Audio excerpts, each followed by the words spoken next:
There we go. Good evening, everyone. Welcome to the Goodwin Forum of the Concord Free Public Library, our host tonight.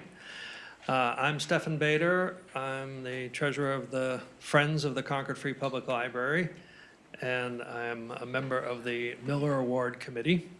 And so I get the distinct honor of kicking things off tonight. And I want to welcome all of you who are here in the room tonight. We've got a great big crowd. That's wonderful to see. A welcome to the folks who view this on Zoom. I'm sorry, not Zoom. YouTube later, because we are recording tonight for the folks who couldn't make it and for posterity. And in the event of fire, there's an exit at the back of the room as well as the room you came in. And I think that's the end of the housekeeping.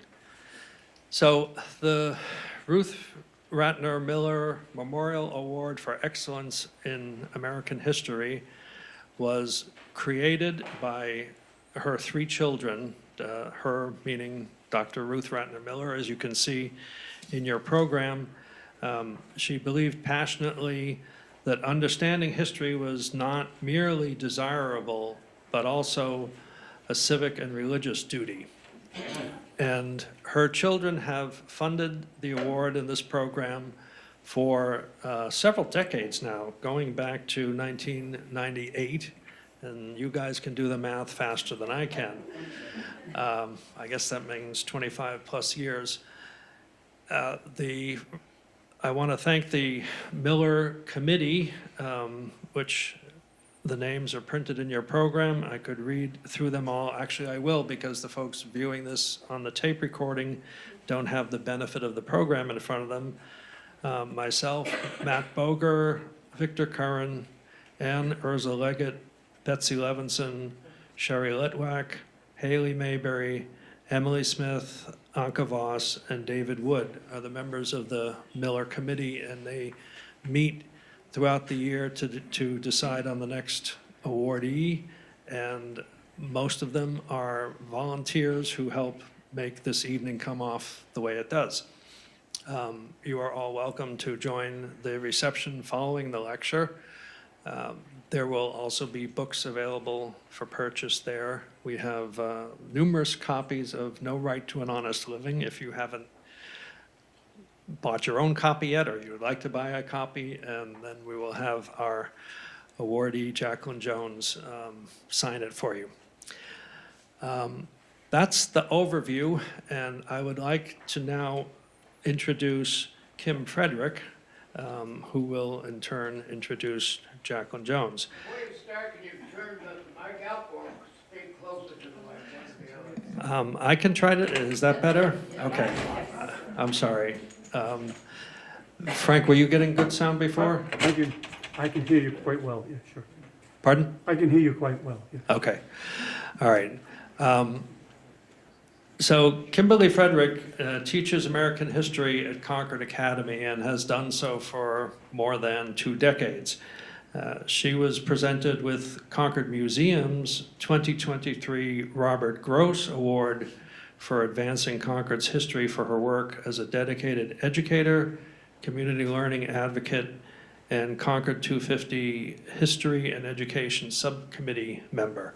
For those of you who were here last year when Bob Gross won the award, was that last year or 2 years ago? Last year. You'll recognize that name, and the history runs deep in Concord. And it's not only American history, it's not only transcendental history, it's also history around the time of the Civil War, and some would argue that we are making history even today. And next week with the upcoming elections. So anyway, with that, I will turn the program over to Kim, and thank you all, and enjoy the evening. I am both honored and humbled to be here tonight. Thank you to the library for hosting. Thank you to the children of Ruth Ratner Miller for honoring your remarkable mother. And congratulations to Dr. Jones, whose formidable and distinctive achievements we're here to recognize tonight. I want to talk about why Dr. Jones is important to me. I first met Dr. Jones when I was applying to be a student in Brandeis University's American History graduate program in 1999. One of the reasons I was so excited to work with her was that as I was applying for PhD programs, I was in the middle of a master's thesis project on the history of the Black women's club movement in Boston at the turn of the last century. As all of you, I'm sure, are familiar with Dr. Jones's recent Pulitzer Prize-winning book, No Right to an Honest Living, perhaps you are also familiar with some of her many other projects, including Soldiers of Light and Love, The Dispossessed, American Work, Saving Savannah, Dreadful Deceit, Goddess of Anarchy, and the memoir Creek Walking. But back in the 90s, it was her 1986 Bancroft-winning book, Labor of Love, Labor of Sorrow, Black Women, Work, and the Family from Slavery to the Present, that had, is it wrong to say this about a history book? Dazzled me. As a student of African American history, Labor of Love, Labor of Sorrow was the gold standard research on Black women's lives and work. At the time that I interviewed, I had already suffered a major setback in my own research. Despite visiting every archive I could reasonably think of in the Boston area, I found a scant paper trail for the Black club women of the city. Were the records in someone's nana's basement? In someone's grandma's attic? Probably. This was, of course, the late 90s, and loads of library and archive catalogs were incompletely or not at all yet digitized. The Library of Congress's website was only 4 years old, and we were nearly 2 decades away from the opening of the National Museum of African American History and Culture. The infrastructure for studying African American history was embryonic compared to what it is like today. So there I was, in 1999, reading Labor of Love, Labor of Sorrow, and I'm not gonna lie, Dr. Jones seemed like a magician to me. I suggest you check out the footnotes of the book sometime and consider what it took to find those things that she did back in the 80s and to tell the stories that she told then. It was the honor of my young life when I got the opportunity to study with her. I also want to talk about why she was important to my cohort of female graduate students. At Brandeis, I was in a cohort of young female scholars. My year and the year behind me were all women, 7 of us total, all in our 20s. When we weren't busy giggling like a bunch of 13-year-olds over the primary sources one of the students in our cohort was working with on the history of progressive era sex education manuals, we spent probably more time than we should have talking about careers and family and how we could possibly pull off a life of teaching and research while still being wives and mothers, as most of us hoped to be. It seemed unattainable. Often our thoughts turned to Dr. Jones and Dr. Kamensky, 2 accomplished female professors we were lucky enough to be working under. They both took an active interest in our research and our intellectual development, but they were also attentive to us as whole people and were willing to share their own experiences, figuring out how to have a life that allowed them to develop all parts of themselves.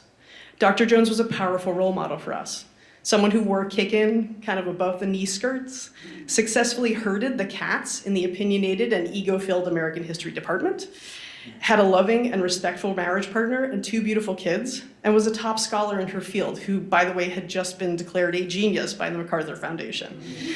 And somehow, she was still human and warm and caring.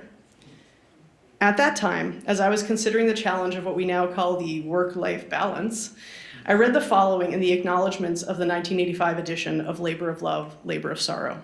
Dr. Jones wrote, "During the past few years, I have had ample opportunity to ponder the relation between my own work and family life. Unlike many other working women today or in the past, I was able to count on friends and babysitters who provided my daughter with the most loving and reliable care possible. Without the services of Ingrid Kondos, Sigrid Bergenstein, Ann Gillis, and Eileen McDermott in particular, I could not have finished this book." Sarah Jones Abramson herself had a mixed effect on the process of research and writing. Too often, she was happy just to drool on note cards and nibble on books. Yet her lovely presence was a constant reminder of what a luxury it is for a gainfully employed mother in this country to have a job that she enjoys and childcare arrangements she trusts. Sarah helped me to realize that the story that unfolds in the following pages has behind it the drama and force of everyday life. At the time, this reframed for me how I could think about having a career I cared about while having a family. I could get help. I could be grateful for it. It was what Dr. Jones was doing. Today, as I revisit this quotation, one part that really stands out to me is the attention to individual stories and the way that Dr. Jones saw and understood the people in the lived experience of history, and indeed, in the lived experience of all of our everyday lives. Nearly all of the women in my cohort of scholars went on to work as teachers or researchers and partners and mothers because we had amazing role models. Now I want to talk to why she is important to all of us. That ability to see both the individuals as well as the larger story is part of what makes Dr. Jones a remarkable human being as well as a remarkable historian. History at its best helps us see ourselves more clearly, both as individuals and as communities. We go to the past with our urgent, pressing questions. And because we're looking anew, we find things that we did not see there before, stories that did not seem important before, but take on a new urgency in light of our new questions. At the heart of Dr. Jones's body of work is the central question of how a just and free society can be constructed. Often enough, this is explored through understanding the ways in which American society has failed to meet these goals in the past. In this light, Dr. Jones's most recent book, No Right to an Honest Living, is something that should be in the hands of every Concordian these days. As Concord considers both the MBTA Communities Act and what opportunities the closing of MCI Concord can offer to the town, it would be wise for us to look back to another age of divided politics and consider the role that economic justice plays in the way that a fair society is constituted. In the introduction of the book, Dr. Jones writes, "This book examines how the casual cruelty endemic to the Boston job market contrasted with the soaring rhetoric of egalitarian-minded white men and women during the turbulent era of the Cold War. That puzzle of casual endemic cruelty among committed idealists has stuck in my mind. I think is one of the urgent, pressing questions of our time. If we have ideals that commit us to fairness and justice, what does economic justice look like in practice? How can a society filled with committed egalitarians avoid ending up with casual, endemic cruelty?" Dr. Jones's work helps us to think about this important question. You should read the book. Her work continues to be compelling, courageous, and inspiring. Please welcome Dr. Jacqueline Jones.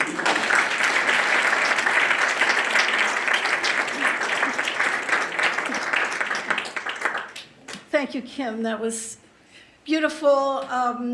I really want to emphasize, too, Kim's award here, the Robert Gross Award. Robert Gross, sitting right here. She won last year for her amazing work at Concord Academy. This is a master teacher here, and she is not your grandmother's history teacher. The way she inspires her students and concocts the most intriguing projects for them that open up whole new worlds is really remarkable. So thank you, Kim, for everything you have said, and I am very proud of you as a historian as well.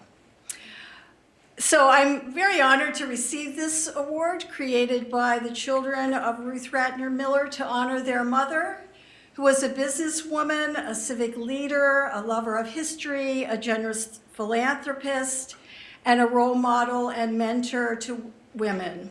She helped transform downtown Cleveland, where she was lauded as a servant of the city. She won many awards for her generosity, including the Distinguished Community Service Award from Brandeis University, where I taught from 1991 to 2008. Kim was a graduate student there. A couple of my colleagues are here, Steve Whitfield, Dan Terrace. There are Brandeis alums in this audience, undergraduates, graduate schools, so I just wanted to give a shout out to Brandeis here too, because I knew it meant a lot to Dr. Miller as well. One other colleague from Brandeis I want to acknowledge is my husband, Jeffrey Abramson, who is here tonight and taught at Brandeis from 1978 to 2008. I'd also like to thank the Friends of the Concord Free Public Library for this incredible honor tonight. I just want to say I've spent a lot of my career in libraries, various libraries. I grew up in Christiana, Delaware, a really tiny crossroads in the northern part of the state, and looked forward to the bookmobile every week. That was really a treat. I went on and studied in university libraries, archives, and I am a big fan of librarians. And it pains me, and I'll be talking about this in a bit too, that today, in certain parts of the country, librarians are under attack. And I think we should acknowledge that and be ever vigilant that we create the library as a safe space for librarians as well as for the rest of us. So I would like to say a few words about the study of history today. And if you'll indulge me for a moment, I want to begin with a quotation. Those very first words of Charles Dickens' 1859 novel about the French Revolution, A Tale of Two Cities. It was the best of times, it was the worst of times, it was the age of wisdom, it was the age of foolishness. It was the epoch of belief, it was the epoch of incredulity, it was the season of light, it was the season of darkness, it was the spring of hope, and it was the winter of despair. Given Dr. Miller's love of history, I'd like to talk about the state of the historical profession in the country today. And I would suggest, in many ways, this is the very best time to be a historian. It's exhilarating, in fact. But in other respects, it's a very dispiriting time for us historians. So the talk tonight will be divided into two parts. So on the one hand, the accessibility of historical materials and stories about the past, not only for the benefit of professionals, but for lay people too. But on the other hand, the challenges of the professional historian encountering the efforts of those who would substitute fiction for fact and myth for truth. History has always been a contested enterprise, and that's certainly true today. So I could begin by asking, are we in a golden age for historians? There are so many different kinds of primary sources accessible to everyone, and so many different avenues for learning about American history. The study of the past has always been a popular pursuit for all kinds of people. But today, all kinds of institutions, schools, universities, museums, libraries, and historic sites are revisiting the past based on scholarship that presents a broader, more accurate view of history than we had in the past. Concord is looking forward to the 250th celebration. And we know now that that celebration will be more than just the battles of Lexington and Concord, but it will be a celebration of a town where all kinds of people, including women and people of color, men and women of African and indigenous descent, shaped life and made their mark. I'd like to single out for praise here Concord Museum right down the road, which I think is engaged in state-of-the-art outreach programming and content for regional museums. Also, Friends of Sleepy Hollow Cemetery and the Concord Carlisle League of Women Voters. Concord has many groups today that are embracing this newer, fuller, more accurate view of history, and it enriches us all. All over the country, historic houses are finally giving workers their due, whether enslaved people, domestic servants, or housewives. Who polished the silver?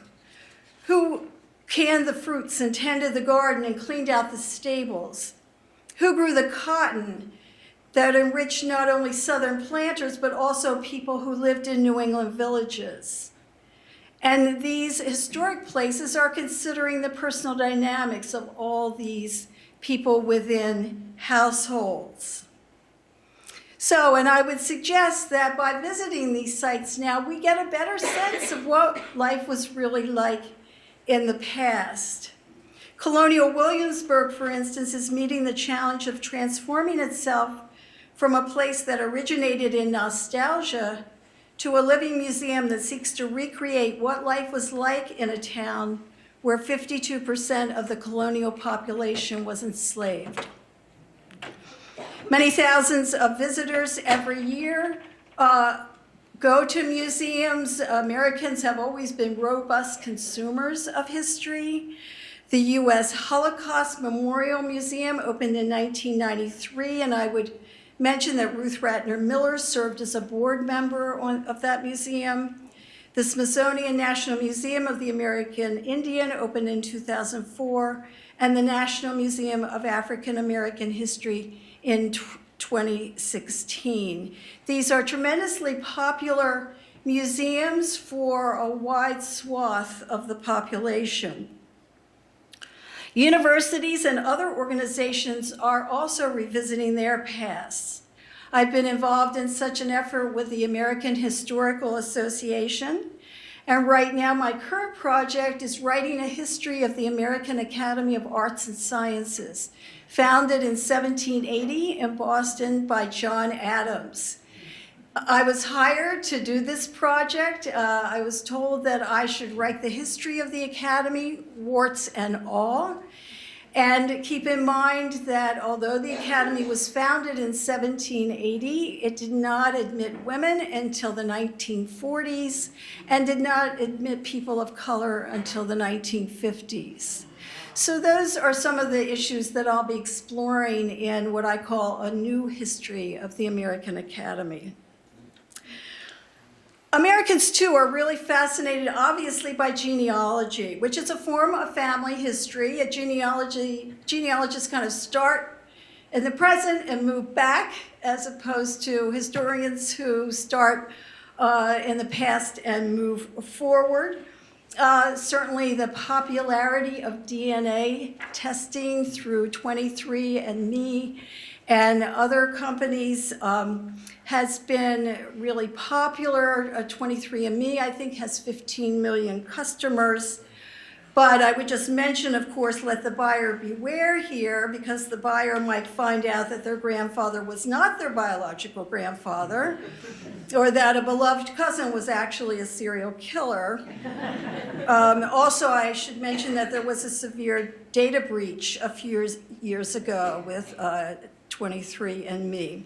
But still, this kind of information can supplement oral history and material history, and we can put this all together with material objects passed down through the generations. Families often have stories attached to such objects.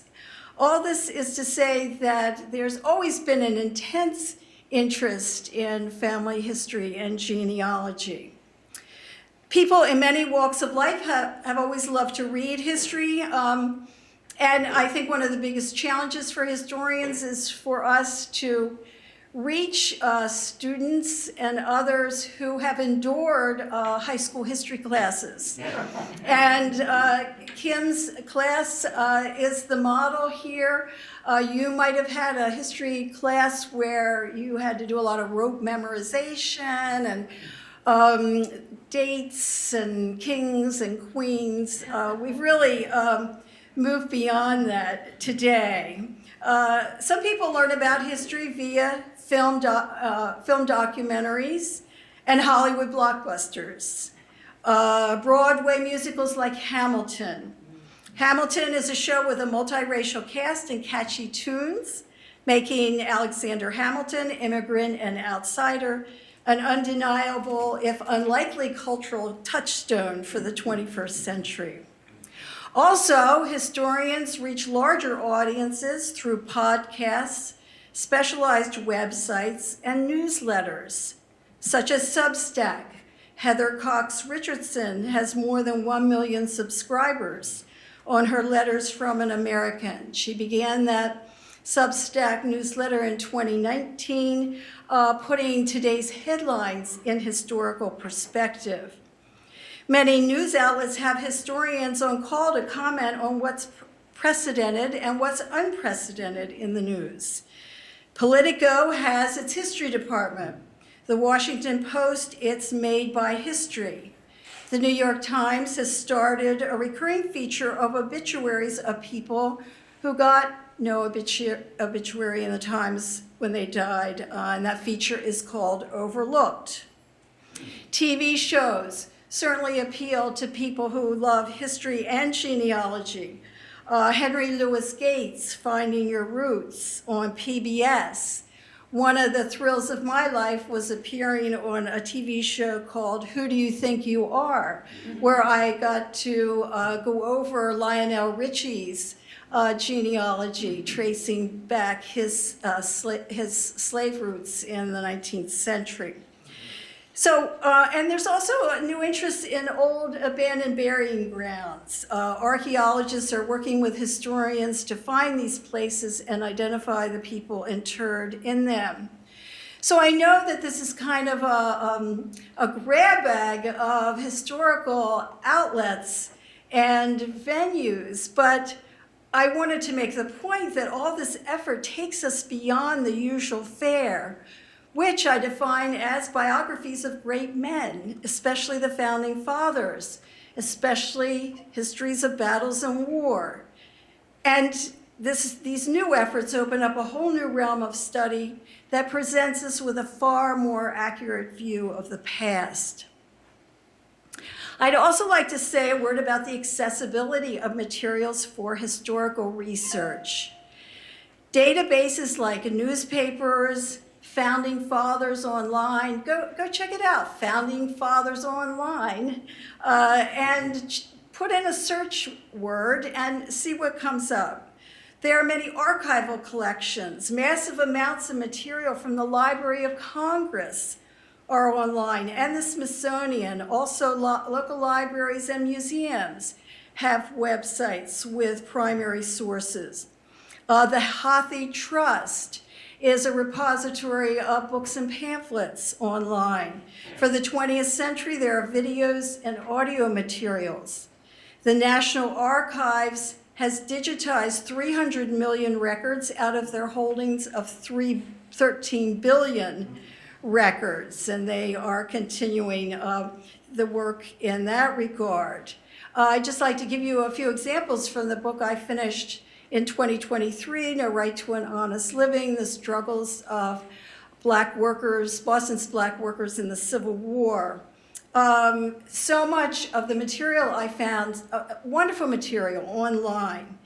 The Boston City Council minutes, I looked at the minutes from 1847 to 1875, all online. Now the problem is they're all handwritten. Each year consumes about 700 pages and they are not searchable. But they are online, and you can sit in the comfort of your home and read them. Newspaper databases that are completely searchable. Just plug in a term and see what pops up. It's really a wonderful way to find sources. Ancestry.com has tremendous materials, census materials, demographic information, lots more. I often tell people if I had to be stranded on a desert island with just one database, it would be Ancestry.com. Hathi Trust, again, old books and pamphlets, the records of the U.S. Freedmen's Bureau. The Bureau sponsored hundreds of Black migrants, refugees from Tidewater, Virginia, to come to Boston between 1866 and 1867. And those records are on the Smithsonian's website. I found a court case where a group of formerly enslaved people living in Boston challenged the will of their owner, a will written in Virginia in 1844. Peter Randolph, who was the leader of that group, made the challenge, and all the documents related to that court case are available online. As are the papers of Robert Morris. He was a Black attorney in Boston during the mid-19th century. He had both Black and white clients. If you go on the website of the Boston Athenaeum, you can see the portraits of Black Bostonians collected by Harriet Hayden. And often in my research, much of which was done during COVID, librarians would provide me with digitized copies of materials that I requested. So my point here is that we're living in a new world of historical research where millions and millions of primary documents are available to us at the push of a computer key. Let me give you one example from another book, an example that really made a tremendous difference in my work. I wrote a book on Lucy Parsons, a self-proclaimed anarchist, born to an enslaved woman in 1851 in Virginia. And much about her early life had been a mystery for all the biographies that came before I began mine. But I had all these newspaper databases, and I just would put her name in and see what came up. And one article came up from the St. Louis Globe Democrat of 1888 that provided the Rosetta Stone of her life. It gave the name of the slave owner who enslaved her and her mother, gave the name of her mother's husband, and then once I was able to confirm all that information through the census and other means, I really was able to piece together her early life. Now, the St. Louis Globe Democrat, Lucy Parsons, born in Virginia, lived in Texas, then moved to Illinois. There was no reason why some reporter in St. Louis would have this information. But he had gone to Waco, Texas, where she lived and interviewed her former neighbors and was able to put this together. So again, I would never have been able to find that without these digitized newspaper copies. So my point here is that the study of history is alive and well. We're willing to look beyond the platitudes of the past. We're blessed with millions of documents that we can use for our research.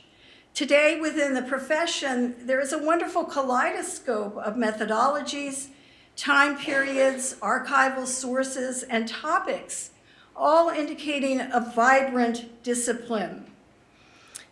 It's not your grandmother's history, as I said, but historians today are also taking part in a rich, provocative, interdisciplinary conversation about the trajectory of human history with anthropologists, archaeologists, political scientists, psychologists, and philosophers all weighing in.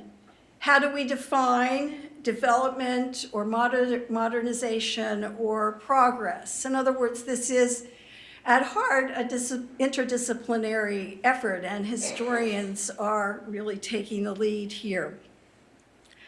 Also, I would say, too, the American Historical Association, with 125 affiliated societies, is a fully engaged disciplinary group standing up for the rights of historians around the world. The AHA communicates via Facebook, it has an X account, Instagram, and it provides educators at all levels with primary documents and other resources. And therein lies the other part of the story, and that is, it's the worst of times part. Consider this. In 1865, 3.5 million enslaved people gained their legal freedom, but without land, cash, or credit. By 1910, whites in the South had deprived black men of the right to vote, subjected the black population to segregation, and state-sponsored terrorism. In the 20th century, the policies of employers, banks, and the federal government served to exacerbate the vulnerability of the descendants of enslaved people, keeping them in menial jobs, redlining their communities so they couldn't secure mortgages for home ownership, crafting public policies, whether segregation in the workplace or the GI loan so that black people were second-class citizens. The cumulative effects of all this was that despite the Civil Rights Acts of 1964 and 1965, the wealth disparity in assets was striking, wealth disparity between whites and blacks.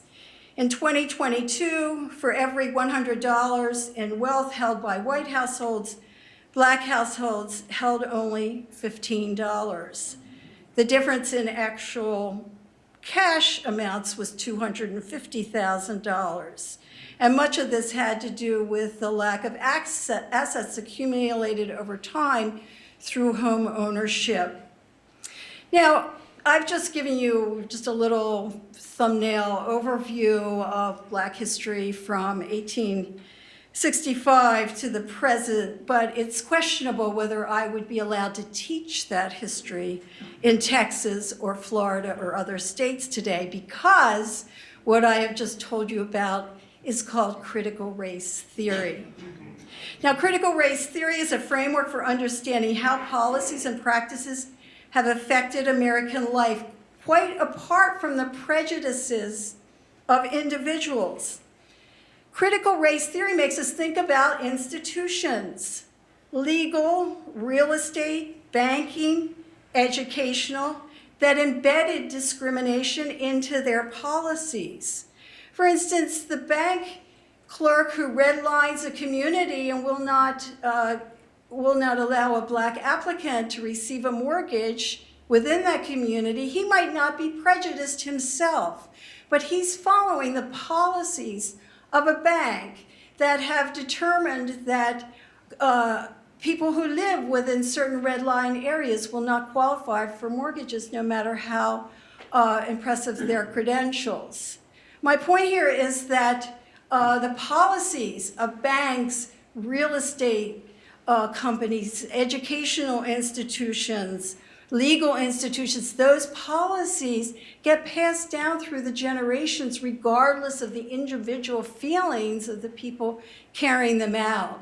Now, this would seem to be quite sensible, make a lot of sense to us, a reasonable proposition. But for some reason, critical race theory has been branded some horrific challenge to all that we hold dear today.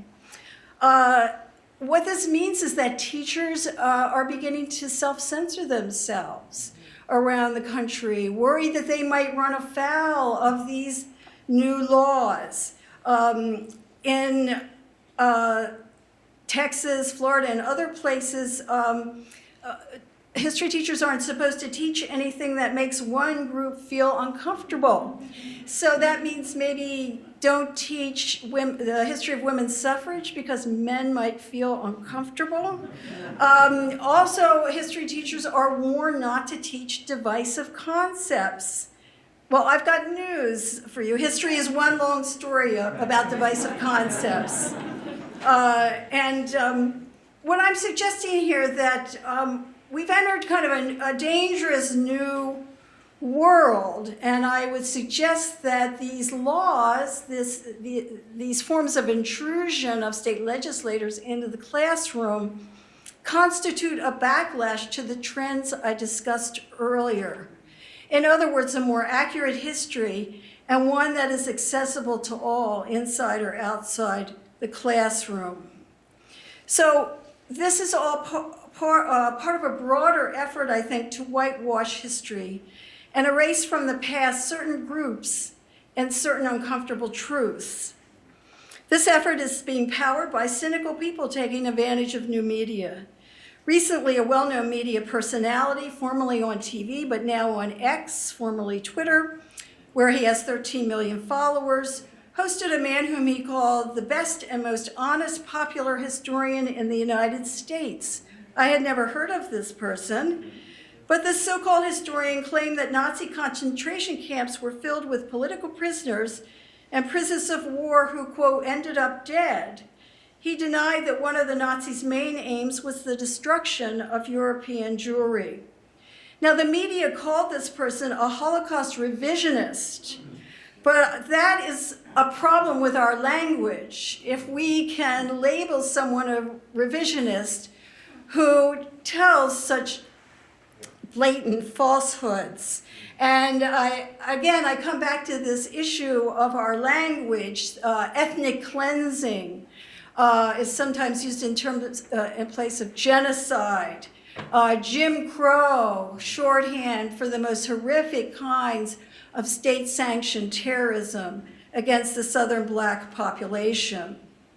But in any case, this particular view I just described, denying the Holocaust, that man's views were broadcast to millions of people, indicative of the reach of white supremacist sites today.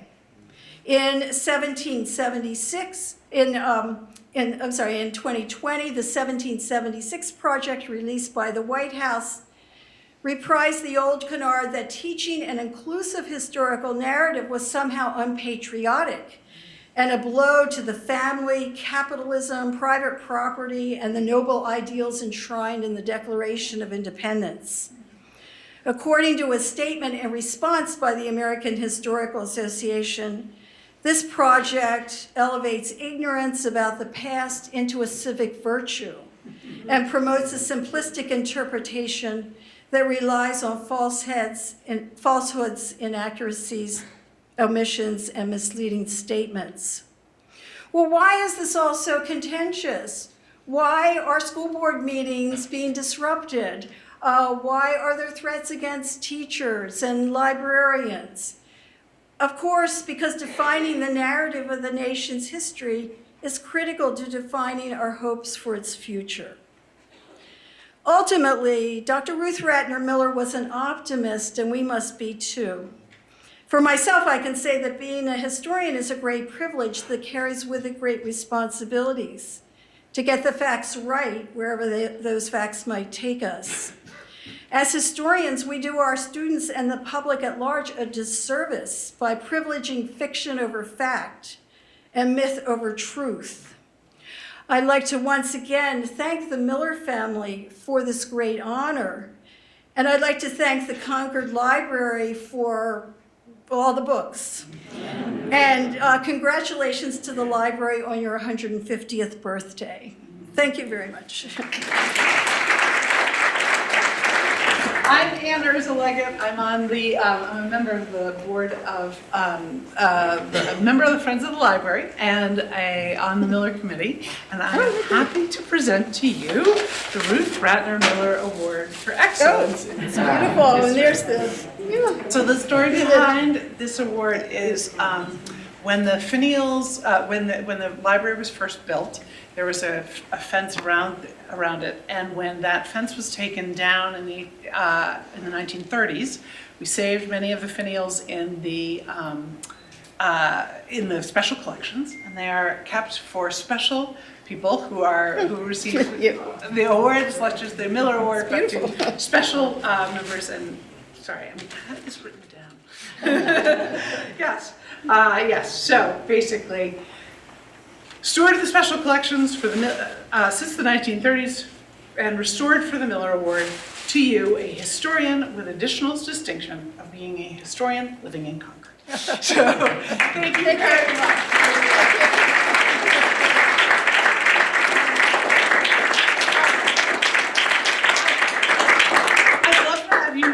If people have questions, I suspect people may. So if we could do some Q&A, and then I would love to invite everyone into the reception in the trustees room. Great, thank you. Thank you. Thank you. Oh yes, the revolution. I should just say the title, No Right to an Honest Living, comes from a speech given by Dr. John S. Rock in Boston in March of 1860. He was attending a 90th anniversary commemoration of the death of Crispus Attucks, who was a man of color from Framingham and was one of the first fatalities of the American Revolution and the Boston Massacre of 1770. John S. Rock said to the assembled throng, and they met yearly to commemorate Crispus Attucks, he said, you think I am here to talk about the martyr, our martyr to liberty, but in fact I'm going to talk about what's going on in Boston today. And his speech is actually about the lack of jobs for men and women of color in Boston on the eve of the Civil War. So just linking your comments back to the revolution, and the way they resonate today in this country. Yes, Steve? Yes. Question, Jackie, if I may, having to do with having to do with the worst of times, having to do also with your own experience over several decades as a teacher. And that is, it's very, very common in faculty lounges to lament the decline of literacy, the difficulty of increasing numbers of students that can't read the way previous generations did. So I'm wondering, and I'm sorry this is a leading question, but is that something that is corroborated in your own experience as a teacher? Well, yes, although I hate to generalize about all students based on my own experiences, but I do know that many students in high school these days don't get much practice writing essays, for instance.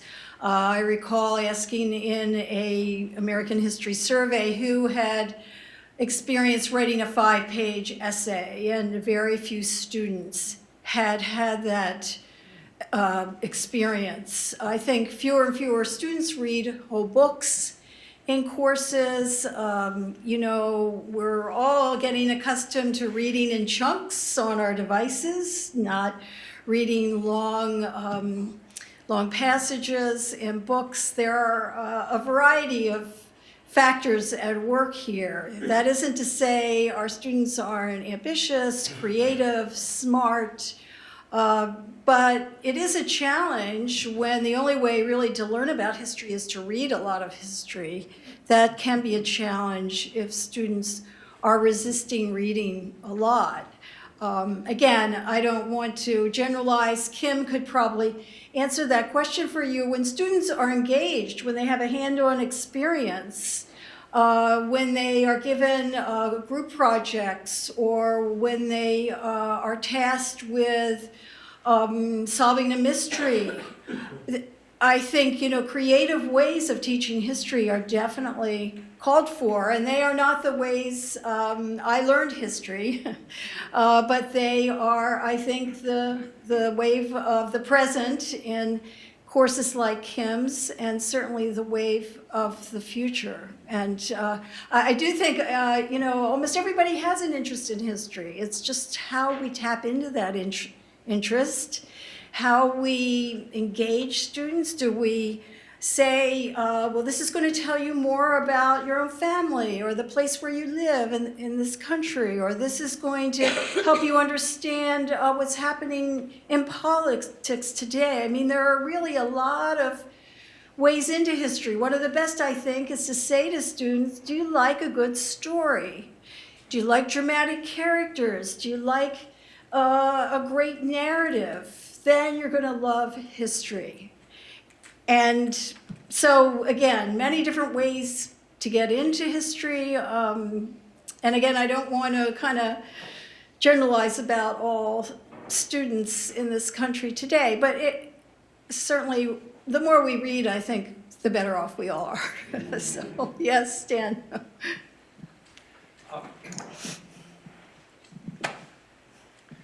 I've spent some time myself thinking about American history, and in more recent years I've been involved in Israel and Palestine.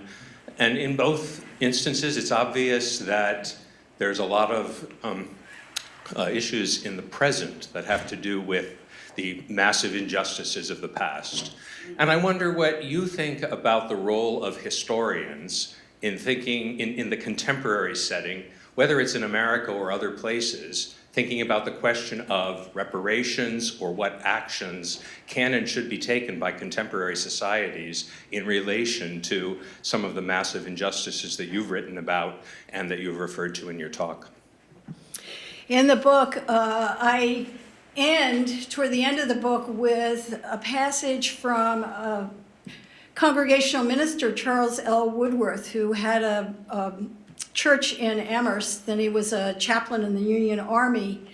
And he wrote a sermon. It was published in pamphlet form called The Full Enfranchisement of the Negro. That was in 1867.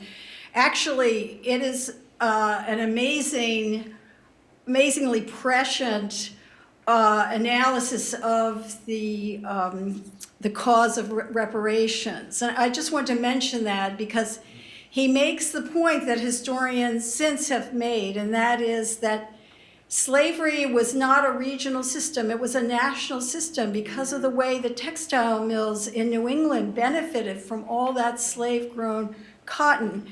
Boston merchants sent south to slave plantations the shoes, the plows, the hoes,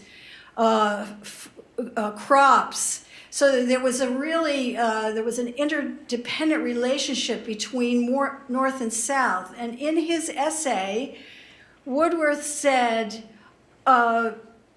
here is a group of people who have literally slaved, and they have in the process enriched the North as well as the South. So let not Northerners be so self-righteous to suggest that this issue was one related to the South only. This was it was part of a national economy. It made a lot of financiers and bankers and merchants and ship captains in Boston fabulously wealthy, and that wealth also affected these small villages throughout the Commonwealth. So as far as your question goes, what he was the one who said, we are in debt to people who slaved for so many centuries. We are in debt. How do we repay that debt? That was in 1867. And it is a question we ask today. I mean, when you think of people released from slavery without any money, without any land, without any credit, without a political voice, and then for everyone to say, well, case closed, slavery is done for, we're finished, nobody should complain anymore. Charles Woodworth, a white man, realized how faulty that analysis was. I know that the city of Boston has a reparations committee. I testified before the state of California Reparations Commission last year. These are very difficult questions, but I think a lot of it has to come down to this issue I mentioned, was the lack of assets in the form of property handed down through the generations. Black workers in Boston did not make enough money to own their own homes in Boston, and then moving to the suburbs in the 1950s and 60s was problematic because of real estate discrimination. But the point was that they were renters for their lives, and their children and grandchildren were renters.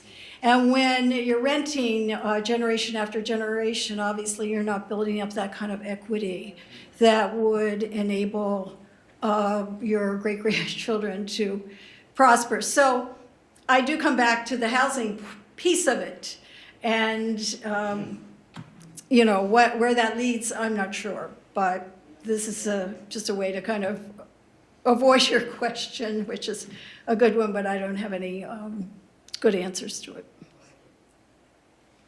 Yes? This is a question about higher education. Why is the number of history majors and of history graduate students declining both absolutely and as a proportion of other students?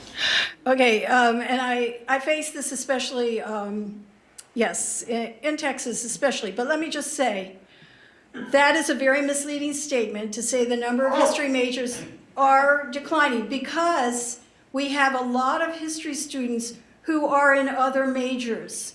We had majors in Texas in African American studies, Middle Eastern studies, Asian American studies, gender studies, all sorts of interdisciplinary programs that soaked up a lot of students who loved history. They took our courses.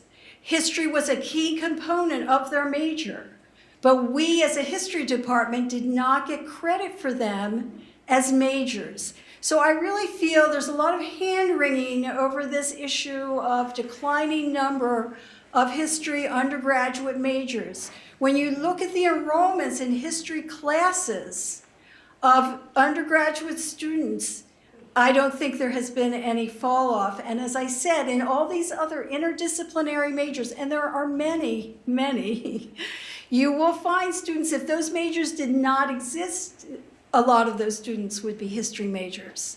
So, and as far as graduate students, clearly the job market is a factor there. Students who come out of college with high levels of debt often don't feel like committing 6 or 7 years to graduate study, more expense for an uncertain return. On the other hand, a lot of history graduates, graduate students are going into fields other than teaching. They're going into a wide variety of fields where their skills, writing well and thinking critically, are valued. So anyway, I'm just not an alarmist along those lines. I didn't mean to mislead you.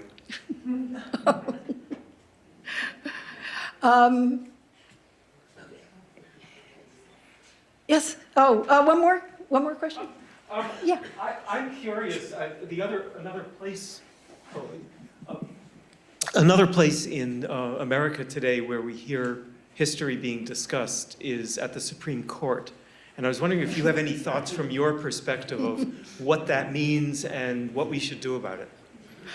Well, what we can do about it, I don't know that there's much. I do find it passing strange that somehow we are bound by a group of white men in the 18th century who didn't know what an assault rifle looked like. And the idea of originalism goes against, I think, principles of legal analysis, where we should be looking at legal documents as living documents, the Constitution as a living document, not something encased in amber.